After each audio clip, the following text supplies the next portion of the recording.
Hello बच्चों, चलिए प्रश्न को पढ़ते हैं। कॉक्लिया पर संक्षिप्त टिप्पणी लिखिए। इस प्रश्न में हमें कॉक्लिया पर जो है संक्षिप्त टिप्पणी लिखना है। तो आइए इस प्रश्न का जो है हल देखते हैं। सबसे पहले जो हम बात करेंगे इस प्रश्न में मुख्य अवधारणा की। मुख्य अवधारणा जो इस प्रश्न में हमारे हो जाएगा वो होगा कॉक्लिया। कॉक्लिया जो होता है हमारे कानों में जो है उपस्थित होता है। कान का काम क्या होता है?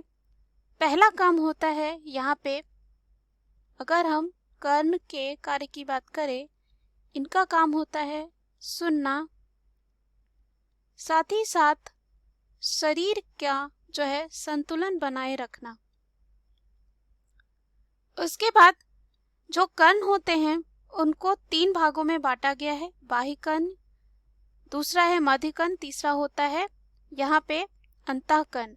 जो यहाँ पे अंतःकर्ण होता है यानी कि आंतरिक, यानी कि अंदर का जो कर्ण होता है, और हम कह सकते हैं आंतरिक जो कर्ण होता है उसमें जो है कॉक्लिया पाया जाता है। और यह क्या होता है? आंतरिक कर्ण में जो है वलित झिल्लियम, और कह सकते हैं यह जो है झिल्ली की तरह दिखने वाला एक संरचना होता है, और इसमें जो है कोटाई का अंग होता है। क्या होता है? इसमें जो है पाया जाता है कोटाई, कोटाई का अंग। यह जो है स्थित होता है किसमें? कॉक्लिया में। जो क्या करता है? इसका काम होता है सुनना, यानी कि सुनने में यह मदद करता है और कह सकते हैं सहायक होता है। उसके बाद यहाँ पे अगर बात करें, जो कॉक्लिया होती है वो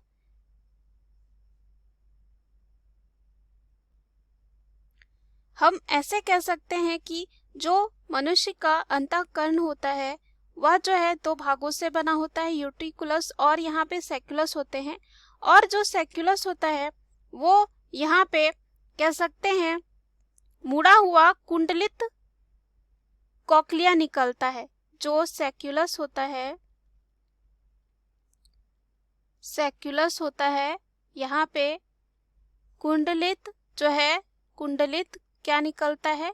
कॉक्लिया निकलता है। कॉक्लिया जो है निकलता है, और यह जो है नलिका रूपी होता है, यानी कि नली की तरह होता है। और इसके चारों ओर जो है अस्थिल जो है कॉक्लिया का आवरण होता है, और कॉक्लिया की नलिका जो है अस्थिल यहाँ पे कह सकते हैं जो लेबिरिंथ की भित्ति से जुड़ी हुई होती है। किससे जुड़ी हुई होती है? लेबिरिंथ से जो है यह जुड़ी हुई होती है, और जिससे अस्थिल लेबिरिंथ की गुहा में जो है 2 वैश्मों में बट जाता है। किसमें बट जाता है? 2 वैश्मों में जो है यह बट जाता है। और यहाँ पे पृष्ठ वैश्म को, यहाँ जो 2 वैश्म होते हैं उसमें से जो पृष्ठ वैश्म होता है उसको कहा जाता है स्केला, स्केला वेस्टिबुली, वेस्टिबुली। और यहाँ पे जो अधर हिस्सा होता है और अधर वैश्म होता है उसे कहा जाता है स्केला, स्केला टिम्पैनी। और इन दोनों वैश्म के द्वारा जो है कॉक्लिया का वैश्म स्केला मीडिया होता है। और यहाँ पे हमने देखा जो कॉक्लिया होता है वो आंतरिक कर्ण में वलित एक झिल्ली नुमा जो है एक रचना होती है, संरचना होती है। और इसमें क्या होता है? कोटाई का अंग होता है जो, और ये क्या काम करता है? सुनने में जो है मदद करता है। मुख्य अवधारणा के आधार पर हमने सिद्ध कर लिया है कि कॉक्लिया क्या होता है। आशा करती हूँ यह आपको उत्तर समझ में आया होगा। धन्यवाद।